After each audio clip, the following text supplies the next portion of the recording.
Bismillahirrahmanirrahim. Alhamdulillahi rabbil alamin.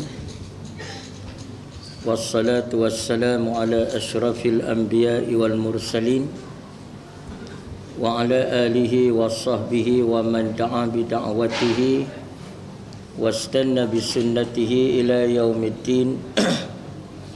Rabbi shrah li sadri wa yassir li amri wahlul 'uqdatan min lisani yafqahu qawli, amma ba'd.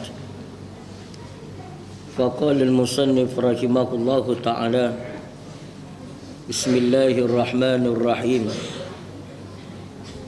An Busrah bint Safwan radhiyallahu anha anna Rasulullah sallallahu alaihi wasallam qala, man massa zakarahu falyatawadda. Akhrajahu al-khamsah wa sahahahu at-Tirmidzi wa Ibn Hibban wa qala al-Bukhari huwa asahhu syai'in fi hadzal bab. Hadis kita yang seterusnya ialah hadis daripada Busrah binti Safwan. Hadis ini daripada Busrah binti Safwan bin Naufal bin Asad bin Abdul Uzza al-Asadiyah Muhajiriyah, seorang wanita sahabat Nabi yang berhijrah, dan beliau waradat 11 hadisan, meriwayatkan lebih kurang 11 hadis daripada Nabi sallallahu alaihi wasallam. Wa rawa anha Abdullah ibn Umar ibn al-As wa Urwah, dan yang meriwayatkan ambil hadis daripada dia ialah Abdullah bin Umar bin As dan juga Urwah. Baik, kata Busrah binti Safwan radhiyallahu anha, dia kata bahawasanya Rasulullah sallallahu alaihi wasallam bersabda, man massa zakarahu, siapa yang menyentuh zakarnya, yakni siapa yang sentuh zakar dia, kemaluan dia, falyatawaddau, maka hendaklah ia berwuduk. Jadi hadis yang kita baca malam ni jadi berlawananlah dengan hadis daripada Talqin bin Ali yang kita baca akhir sekali pada minggu lepas. Daripada Talqin bin Ali radhiyallahu anhu, hak lepas ni dia kata seorang laki-laki telah menyentuh, kata seorang laki-laki, dia kata aku telah sentuh zakar aku, ataupun dia kata seorang laki-laki menyentuh zakarnya di dalam solat, yakni kemaluan dia, a'alaihil wudu', adakah dia kena berwuduk. Jadi maknanya hadis daripada Talqin, dia kata seorang laki-laki tanya Nabi, ataupun seorang laki-laki telah menyentuh kemaluan dia dalam waktu solat, lalu apakah kena wuduk? Maknanya nak tanya, sentuh zakar ni batal wuduk ke tak? Faqala Nabi, kata Nabi, innama huwa bad'atun minka. Dia kata kemaluan kamu tu sebahagian daripada anggota kamu lah. Maknanya memberi faham tidak batal wuduk. Kerana sebagaimana pegang telinga tak batal, kita usap hidung tak batal, kita pegang apa lagi, kita pegang tangan tak batal. Jadi sebagaimana anggota-anggota lain bila kita sentuh tak batal, maka kemaluan pun macam itulah. Boleh dipaham daripada hadis jawapan Nabi tadi. Jadi maknanya ini hadis daripada Talqin memberi faham menyentuh kemaluan batal wuduk. Hadis daripada Busrah pula tak batal wuduk. Hadis daripada Busrah binti Safwan pula memberi faham kalau sekiranya menyentuh zakar batal wuduk. Jadi ada dua hadis. Yang satu memberi faham menyentuh zakar tak batal, yang satu lagi memberi faham batal wuduk. Maka di sinilah ulama-ulama muhaddisin melihat dari segi kesahihan ataupun lebih asah antara dua hadis ini. Jadi kata di Bukhari kata apa? Dia kata huwa asahhu syai'in fi hadzal bab. Mana dalam bab membincangkan hadis-hadis lah, kumpul semua hadis yang membincangkan batal wuduk, batal wuduk ke tak batal bila menyentuh zakar atau kemaluan, maka hadis ni lah kata Bukhari yang paling sah, yang paling sahih. Jadi maknanya kalau hadis ini yang paling sahih dan ianya telah disahihkan oleh At-Tirmizi dan Ibn Hibban, maka menunjukkan bahawa menyentuh zakar kemaluan adalah membatalkan wuduk. Sebab hadis ni hadis yang paling sahih dalam bab menyentuh kemaluan. Jadi maknanya batal lah. Jadi itu di antara perbahasan ulama. Baik, kita lihat. Di antaranya dinyatakan bahawa amrul ihtiyat fid din, di mana dia menyuruh kita supaya cermat, supaya berhati-hati dalam urusan agama. Di antaranya kerana apa? Kerana harasah lil aqaidi wa hifzan lil ibadat min turuqil ibtal. Jadi maknanya dalam agama ni suruh kita cermat. Cermat mana berhati-hati, pilih yang paling ihtiyat, supaya apa? Supaya dapat menjaga akidah, dapat menjaga ibadah daripada yang membawa kepada pembatalan dia. Jadi mana soal-soal akidah pun kena cermat jaga, soal-soal ibadah pun kena cermat jaga supaya tidak batal. Jadi maknanya ini di antara surahan agama. Liza mana as-syari'u min masil aurah li alla yafdhiya zalika illa tahyij as-sahwah. Kemudian kata dia antaranya yang demikian itu menyebabkan syarak, mana menyebabkan hukum syarak mencegah daripada kita memegang aurah. Mana cegah kita daripada pegang aurah kita lah, mana kemaluan tadi, supaya dapat mengawal daripada bergelodak ataupun bergelora nafsu syahwah yang menyebabkan keluar mazi. Jadi begitu. Jadi maknanya syarak ni awal-awal lagi dilarang. Walaupun asalnya keluar mazi itulah kiranya yang membawa kepada batal wuduk dan sebagainya.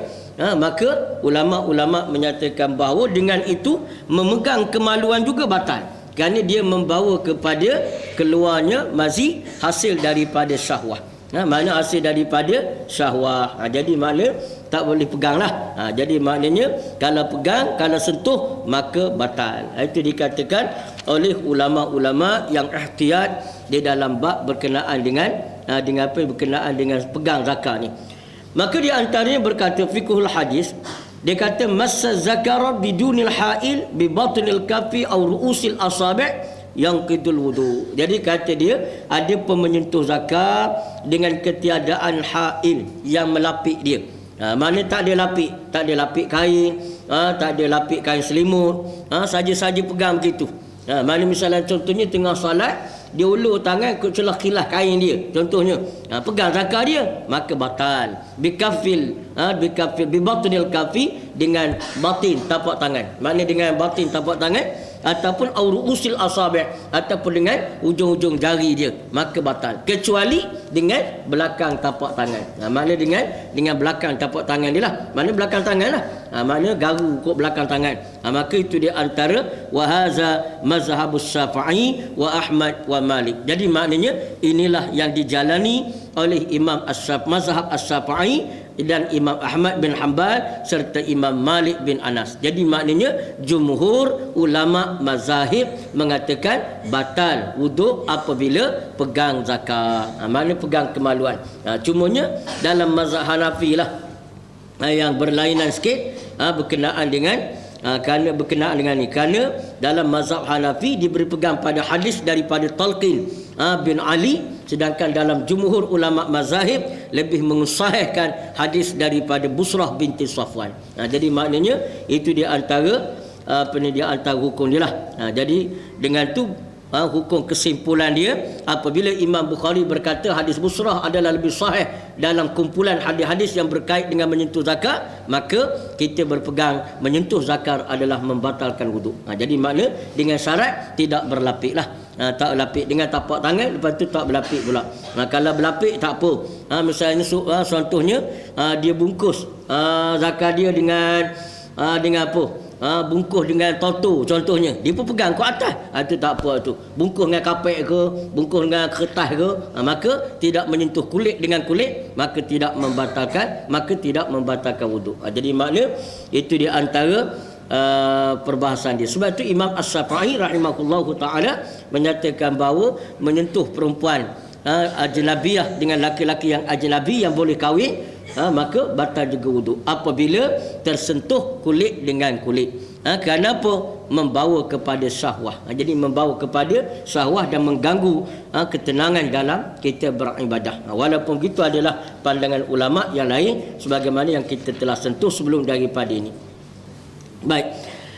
Hadis yang seterusnya, an Aisyah, daripada Aisyah radhiyallahu anha, daripada Aisyah radhiyallahu anha, anna Rasulullah sallallahu alaihi wasallam qala, bahwasanya Nabi sallallahu alaihi wasallam bersabda, man asabahu qai'un amru'afun aw qalasun aw mazyun falyatawadda summa liyabni ala salatihi wa huwa la yatakallam, akhrajahu Ibnu Majah wa dha'afahu Ahmad wa ghairihi.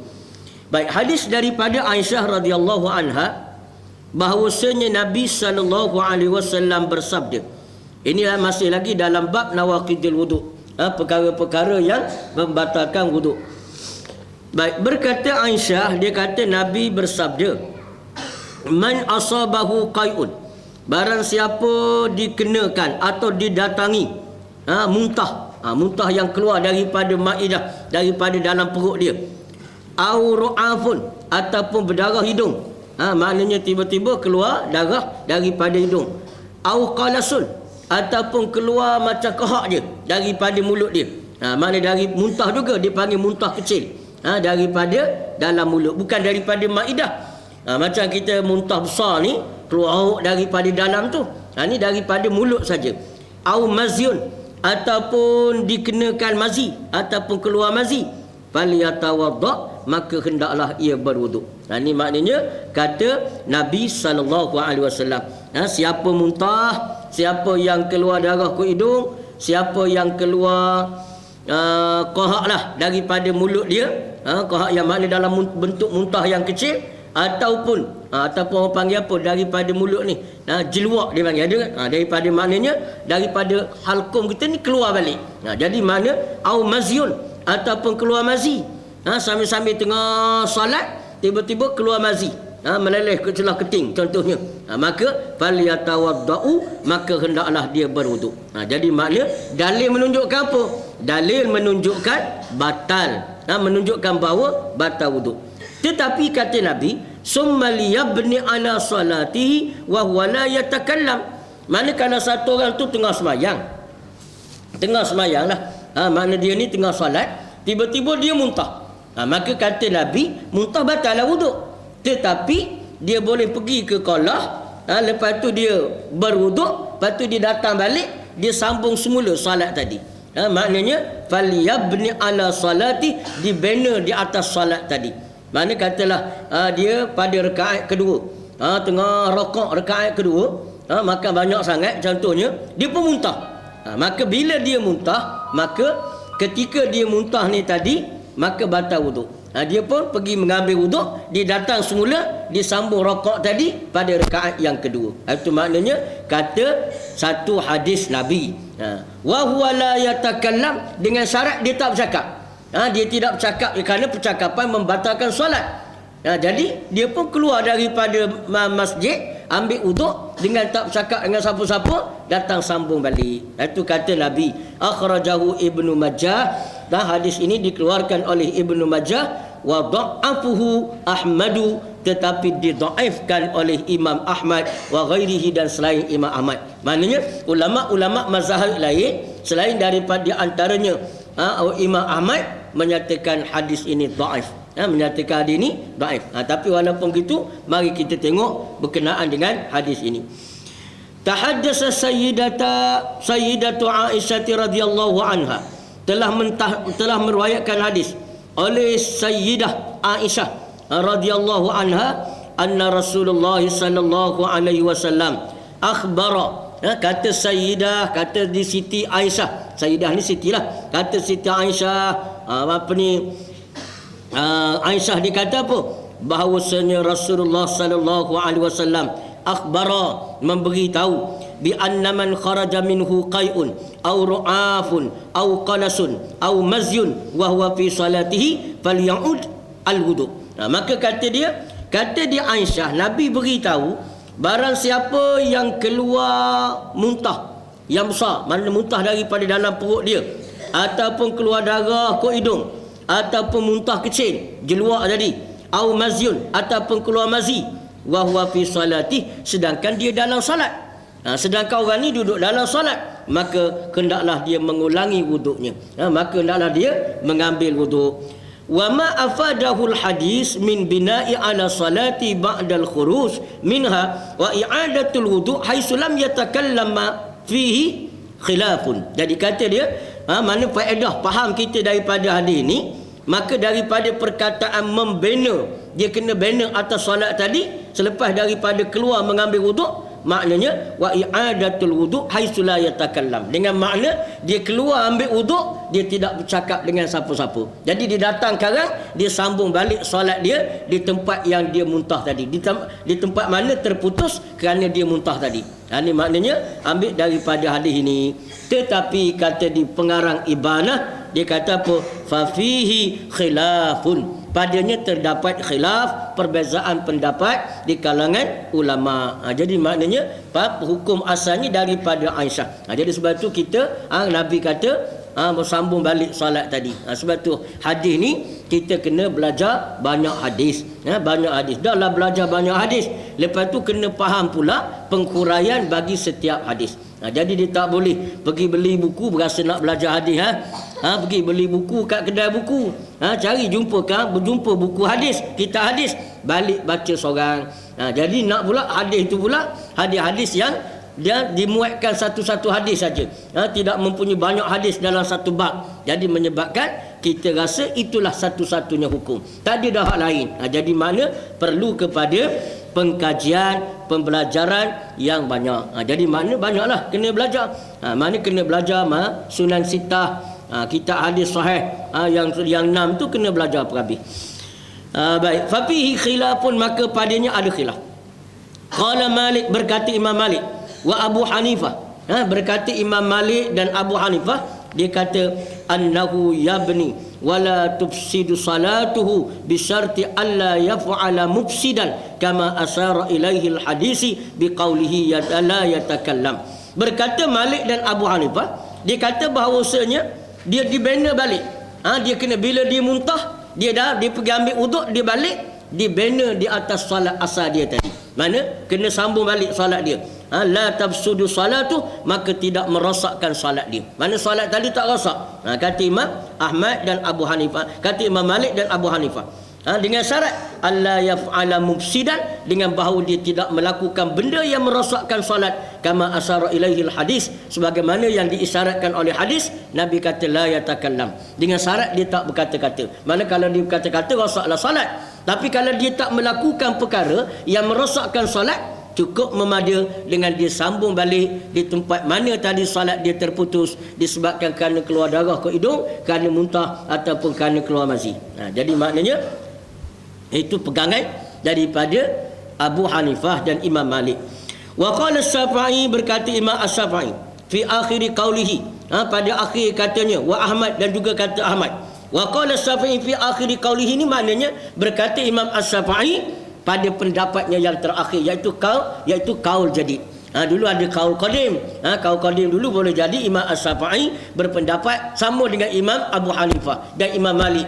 Tapi bila datang kaul yang terakhir, kaul qadim, kaul jadid dia, dan sama dengan pendapat Imam Ahmad bin Hanbal, menyatakan bahawa annal hadasa yufsidus salatu, annal hadasa yafsidus salatu li hadisin Talq bin Ali ata idza fasa ahadukum fi salati falyansarif wal yatawadda wal ya'udis salah. Jadi kata di Imam Asy-Syafi'i dan Imam Ahmad, dia kata rosak solat tadi. Mana kalau orang tu keluar hidung, keluar darah ke hidung tengah solat, maka dia pergi, bila dia pergi ambil wuduk, Bila dia berwuduk, rosak salat dia tadi. Mana dia datang semula, dia kena takbiratul ihram yang baru. Bukan sambung yang dia terputus tadi. Pendapat ini dipegang kerana apa dia kata? Li hadisin Talq bin Ali. Kerana berdasarkan satu hadis daripada Talqin bin Ali. Mana hadis Talqin bin Ali juga, dia kata apa?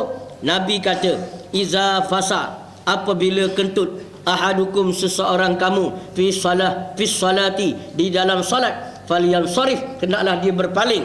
Mana bila seorang tu kentut dalam salat, dia berpaling. Berpaling maknanya batalkan salat dia. Berhenti habislah. Wal yatawadda, lalu dia pun pergi ambil wuduk. Wal ya'udis salah, maka dia mengembalikan salat semula. Maknanya balik semulalah daripada wuduk, dia takbiratul ihram yang baru pula. Jadi disandarkan kepada hadis itu, maka Imam As-Syafi'i dan Imam Ahmad berkata, apabila seorang itu muntah, lalu dia pun pergi ambil wuduk, muntah tengah salat, dia pergi ambil wuduk, dia datang semula, sudah batal salat dia tadi. Walaupun dia tidak berkata-kata, kerana hadis riwayat Aisyah adalah hadis yang dhaif, yang tidak cukup kuat untuk menjadi dalil tentang tidak batalnya dan tidak rosaknya salat. Ini maknanya hadis daripada Aisyah radhiyallahu anha. Jadi kita pun ambil kesimpulan mana? Kita pun ambil kesimpulan, dia beberapa kesimpulan yang berikut. Fiqhul hadis. Baik. Yang qudul wudu'u khurujul qai wal qalasu wal qalasi minal fammi wad damu minal anfi wal mazi minaz zakari. Baik. Daripada hadis ni kita dapat faham bahawa wuduk akan batal apabila keluar muntah. Mana bila muntah lah daripada mulut, daripada muntah. Wal qalas minal fami, ataupun jeluak daripada mulut. Mana dia keluar dalam mulut saja. Kalau tiba-tiba keluar pada mulut, bukan muntah. Wad damu minal anfi, ataupun wad dammi minal anfi. Mana? Iza khurujul qai'u wal qalasu minal fami wad damu minal anfi, keluar darah daripada hidung, wal mazyu minaz zakari, dan keluar mazi daripada zakar. Jadi maknanya faham daripada hadis ini, apabila muntah bila muntah batal, apabila keluar jeluak daripada mulut batal, apabila keluar darah daripada hidung batal, apabila keluar mazi daripada zakar batal. Jadi kita dah sebut dari itu bahas ulama'nya. Kalau keluar mazi ke mana? Kok zakar saja. Kalau keluar mazi ke hidung, keluar mazi ke hidung, tengah-tengah sembahyang meleleh mazi ke hidung, maka ada perbahasan ulama di sana. Mana orang panggil sahwah kuat sangat sampai keluar ke hidung, keluar ke telinga contohnya. Baik. Walil ulama'i, dan bagi pandangan ulama, aqwal fi zalik. Dan baik dari sisi ulama'nya pula, aqwal fi zalik, ada beberapa aqwal, mana beberapa pandangan-pandangan, pendapat-pendapat di kalangan para ulama. Fazahabati Syafi'iyyah wal Malikiyah, dan telah menjalani oleh ulama-ulama Syafi'i dan ulama Maliki. Baik, ini Syafi'iyah makna bukan Imam Syafi'i seorang, makna ulama-ulama Maliki, Syafi'i dan ulama Maliki. Fazabahati Syafi'iyah wal Malikiyah, dan telah menjalanilah oleh Imam As-Syafi'i dan ulama Syafi'iyah dan ulama Maliki, ila annal qai'a, bahawasanya muntah, wal qalasa ghairun naqidaini, kedua-duanya tidak membatalkan wuduk, lil wuduk, bagi wuduk. Ini maknanya bagi pendapat mazhab Syafi'iyah, ulama Syafi'i dan ulama Maliki, dikata muntah dan juga keluar jeluak ke mulut ni, kedua-duanya tidak membatalkan wuduk. Jadi maknanya tidak membatalkan wuduk. Wa qala al-Hanafiyah, berkata ulama Hanafi, ma mala'ul fami min huma naqidu wa ma la yamla'uhu la yanqudu. Jadi kata dia ada dua. Kata yang pertama, kata Imam Hanafi, jika sekiranya memenuhi mulut, mana penuh dalam mulut ni muntah, ataupun penuh dia jeluak tadi, penuh dalam mulut, maka naqid, maka membatalkan wuduk. Wal ma lam yamla'uhu la yanqudu, kalau sekiranya tak penuh dalam mulut, muntah sikit je muntah, tak batal. Kalau muntah banyak, batal. Tapi Imam As-Syafi'i dan Imam Maliki, ulama Maliki dan ulama Syafi'iyah kata banyak pun tak batal, asalkan dia dalam sifat muntah, dia muntah keluar ke mulut tadi. Baik. Wa farqu Ahmad, dan berbeza pula dengan Imam Ahmad. Wa farraqal Ahmadu, dan telah mentafriq, makna telah membezakan, buat satu perbezaan Imam Ahmad dia kata apa? Bainal qai'i wal qalasi. Jadi dia telah buat dua hukum yang berbeza, Imam Ahmad, antara muntah dengan jeluak tadi. Jeluak lain, muntah lain, kata dia hukum. Faqala, kata Imam Ahmad, innal qalasa la yanqudu mutlaqan. Adapun jeluak daripada dalam mulut ni tidak membatalkan sama sekali. Sikit ke banyak ke, penuh mulut ke tak penuh mulut, tak batal, kata dia. Wa kaza qalilun alqai'u, demikian juga kalau sedikit muntah. Amma kasirah fanaqidu, maka jika sekiranya muntah tu banyak, batal wudu. Kalau muntah tu sikit, tak batal. Adapun jeluak walaupun banyak penuh mulut, tak batal. Jadi maknanya ada banyak hukum dah daripada satu hadis tadi. Jadi sebab tu kata kena tengok perbahasan yang dikemukakan oleh para alim ulama mazahib ni. Jadi mana? Satu, bab muntah dengan jeluak. Amma damul khariju minal badani mutlaqan. Baik, ada pun darah. Tadi ada pun damu minal amfi. Itu yang Nabi sebut darah daripada hidung. Baik. Sekarang bincang pula, amma damul khariju minal badani, ada pun darah yang keluar daripada badan mutlaqan, daripada badan semata-mata. Faqala Ahmad, berkata Imam Ahmad, bi annahu naqid, bahawasanya dia membatalkan wuduk. Waqah, mana asal keluar darah daripada badan, batal wuduk. Walaupun darah tu daripada luka, darah tu daripada kudis yang berdarah, darah tu daripada bisul, batal wuduk. Bila keluar, batal, kata Imam Ahmad. Itu batal wuduk. Ini batal wuduk ni, jangan bincang salat. Bincang salat lain, wuduk lain. Misal kita kata ada ulama yang berkata tidak batal wuduk keluar darah bisul. Mana wuduk tak batal. Tapi kalau dia tengah solat keluar darah bisul, kena pada pakaian, sedangkan solat syarat dia ialah tidak ada najis, maka batal solat. Cuma wuduk saja tidak batal. Jadi makna kena beza antara batal wuduk dengan batal solat. Baik, kata amad damul khariju minal badan, ada pun darah yang keluar daripada badan mutlaqan semata-mata. Faqala Ahmad, berkata Imam Ahmad, bi annahu naqid, bahawasanya batal wuduk, asal keluar darah batal. Wa qala Abu Hanifah, berkata Abu Hanifah, yang kuduhu, batal wuduk bila keluar darah, bisyartis sailani, dengan syarat dia mengalir. Kalau darah tu tak mengalir, tak batal. Darah tu beku keluar gitu saja, tak mengalir. Luka, tapi duduk tempat luka tu je, maka tak batal. Tapi kalau dia mengalir, batal, kata Imam Abu Hanifah. Wa qala al-Malikiyah, berkata Imam Malik pula kata, khurujud dammi minal badan, keluar darah daripada badan, ghairu naqid, tidak membatal, naqidun, tidak membatalkan wuduk. Wa kadzalika law kharaja minas sabilain, demikian juga kalau keluar darah daripada dua jalan, khalisan minal bauli wal azrid, wal azrati, mana kata dia kalau keluar darah daripada badan tak batal wuduk, ataupun keluar daripada kubur, daripada zakar keluar darah, daripada dubur keluar darah, tak batal juga, dengan syarat tidak bercampur dengan air kencing dan kotoran. Maksudnya kalau keluar darah kok zakar, bukan keluar sekali dengan air kencing, tengah duduk saja-saja keluar darah menitik kok zakar, maka kata dia tak batal wuduk, dengan syarat tidak bercampur dengan air kencing ataupun kotoran. Jadi maknanya bagi Imam Malik keluar darah ni tak batal. Keluar darah kok badan pun tak lagi lah, keluar kok kubur dan dubur pun tak batal kalau tidak bercampur dengan najis. Wa farraqa Syafi'i, dan Imam Syafi'i telah membezakan bainad dami, di antara darah ni. Darah ni ada beza dalam mazhab Syafi'i. Kata dia apa? Khurujud dami min ghairi sabilain ghairi naqidin, kalau keluar darah daripada bukan dua jalan, tidak batal wuduk. Mana keluar darah kok hidung, tak batal wuduk.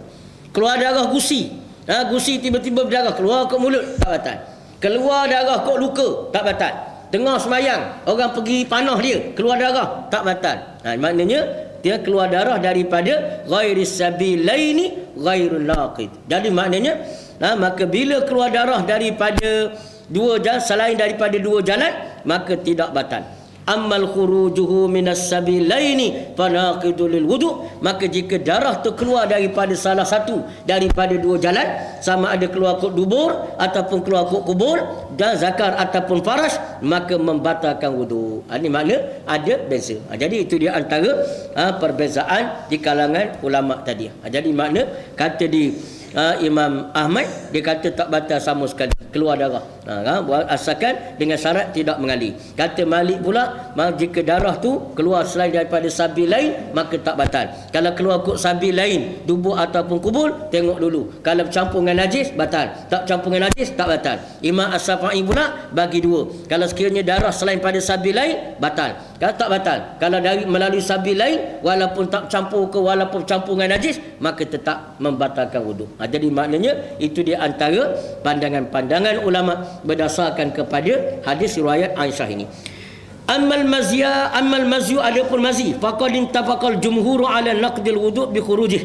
Jadi adapun mazi telah ittifaqlah para ulama Maliki, Hambali, Syafi'i, Hanafi bahawasanya batal wuduk bi khurujihi, dengan keluarnya mazi. Jadi makna mazi ni tak ada khilaf lah ulama dengan mengatakan bahawa batal bila keluar. As-salatu tafsudu bi ta'ammudil hadasi wa ghair wa alaihi al-jumhur wa qala al-Malik wa Abu Hanifah idza sabaqahu al-hadasa wa lam yata'ammadu khurujahu la tafsudu as-salatu bi syarti alla yaf'ala mufsidan bi dalili qawlihi la yatakallam.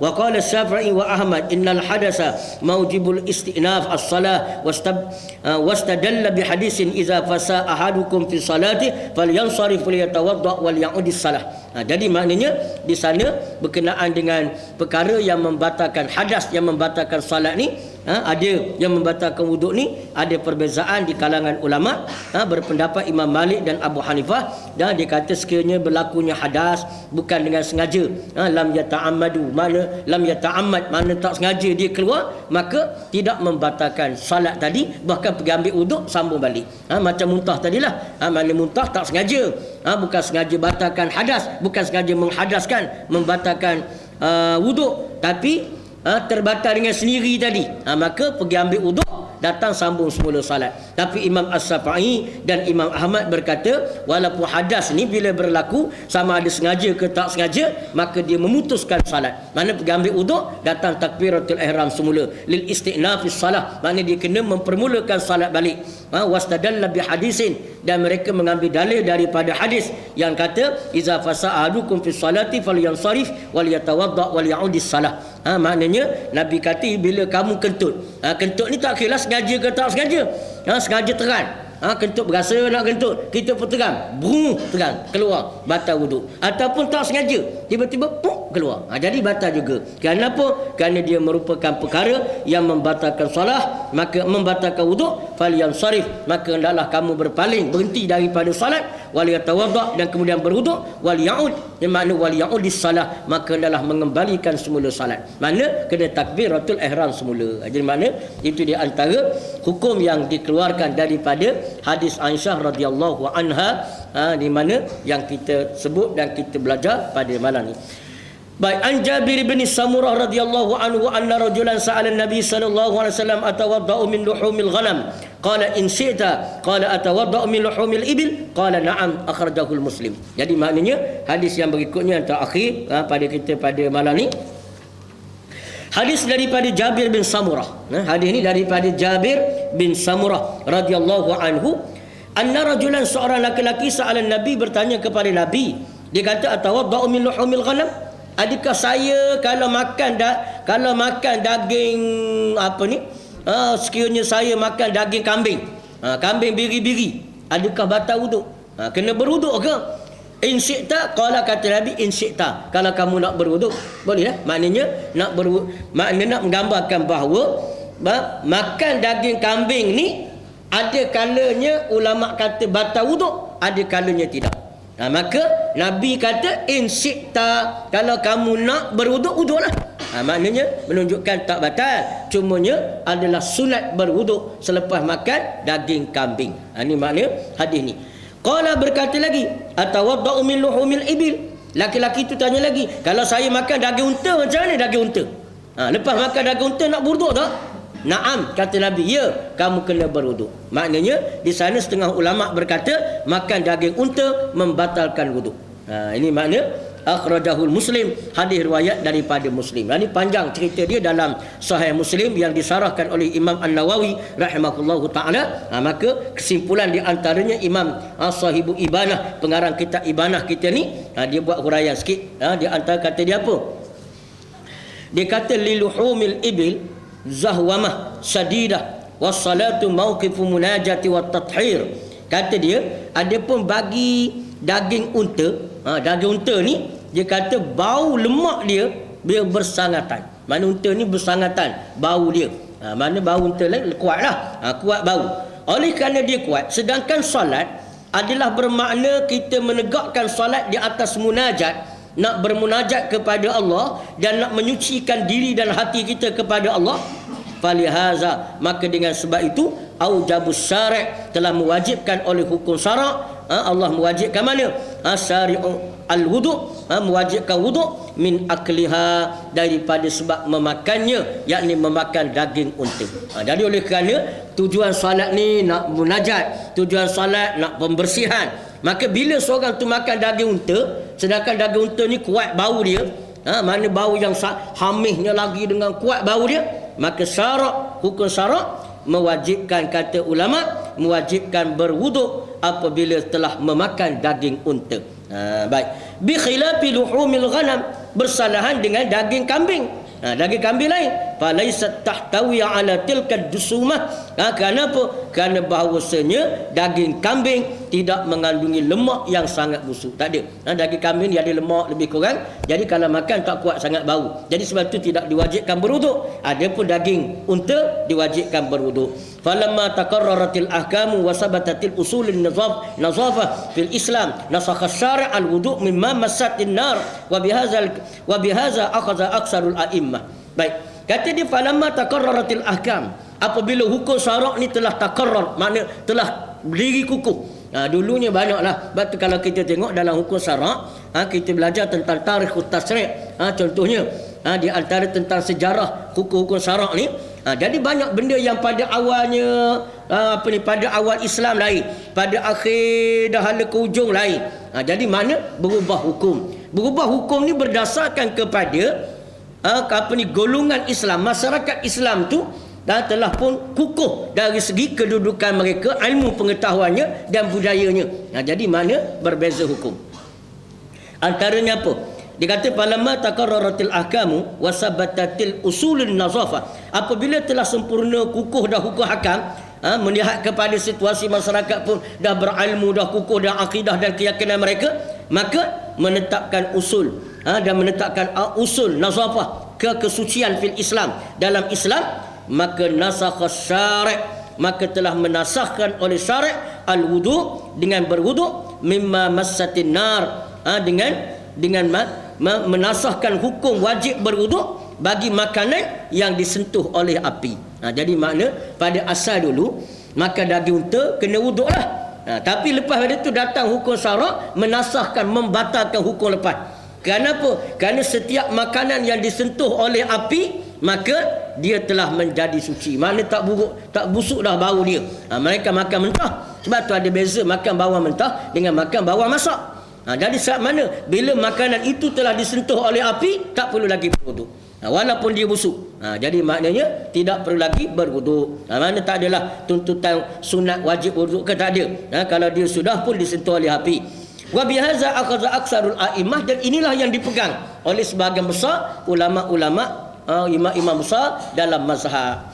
Wa minhum man jara ala ijabatil wudu' fi khususil lahmil ibil mustamirran i'malan li dalilil khasin fi khususi. Jadi ada, walaupun begitu sebahagian ulama masih lagi ada yang berpegang mewajibkan berwuduk bila makan daging unta. Ada lagi hak begitu. Kenapa? Kerana mereka ni berpegang mustamirran, mereka terus menerus berpegang i'malan li dalilil khas, mereka berpegang pada dalil khas. Jadi maknanya ada lagi mazhab-mazhab ataupun setengah aliran yang mewajibkan berwuduk kerana berpegang kepada hadis ini. Berpegang pada hadis ini. Maknanya mereka tidak melihat hadis ini telah pun mansuh, dinasahkan oleh satu hadis ataupun hukum yang lain. Jadi makna itu pula lah makna kerana mereka berpegang kepada pengkhususan pada hadis ini, mengkhususkan untuk berwuduk apabila makan daging unta. Jadi maknanya Baik. Jadi fikul hadisnya apa? La yang qudul wudu aklul luhumil ghanam. Jadi hadis ini menunjukkan bahawa tidak perlu berwuduk apabila makan daging kambing. Yang qudul wudu aklul luhumil ibil. Tapi telah wajib berwuduk jika makan daging unta. Wa bihi akhazal Ahmad, dan ini tetap dipegang oleh Imam Ahmad. Maksudnya Imam Ahmad bin Hanbal dia terus berpegang pada hadis ini. Wajib berwuduk. Wa qala jumhur, berkata ulama jumhur, Syafi'i, Maliki, Hanafi, bi'adamin naqdi wa ajabu anhu binaskin hadisin, dan mereka kata hadis yang atas itu telah dinasahkan, maknanya tidak mewajibkan wuduk. Wa hamalal wudu' alal wudu' al-lughawi wa huwa al-madmadah izalatul dusumati. Jadi kata dia, ada pun yang Nabi kata, yang Nabi kata bila kamu makan wuduk, bila kamu makan daging unta, maka kamu kena berwuduk. Wuduk tu bukan makna wuduk syar'i, tapi wuduk tu wuduk lughawi, bukan istilahi, tapi lughawi, lugah saja dengan makna berkomo-komo. Maknanya yang Nabi kata bila makan daging unta hendaklah kamu berwuduk, wuduk dengan makna madmadah, makna berkomo-komo. Makna lepas pada makan dah kena busuk mulut, pergi berkomo-komo. Jadi bukan makna mengambil wuduk sebagaimana wuduk pada istilahiyah bermula dengan niat basuh muka dan sebagainya, tidak. Ini kata ulama jumhur di kalangan ulama-ulama mazahib. Jadi ruwiyal hadis Jabir Samurah bin Junadah. InsyaAllah kita sambung hadis an Abi Hurairah radhiyallahu anhu qala, daripada Abi Hurairah radhiyallahu anhu qala Nabi, man ghassala mayyitan, barang siapa memandikan mayat, barang siapa memandikan mayat falyagtasil, maka hendaklah dia mandi. Wa man hamalahu falyatawadda, siapa yang tanggung yakni pikul mayat, maka hendaklah dia berwuduk. Jadi insya-Allah kita akan sambung masih lagi dalam bab berkenaan dengan nawaqidul wudu. Wallahu alam. Kita sambung pada minggu depan.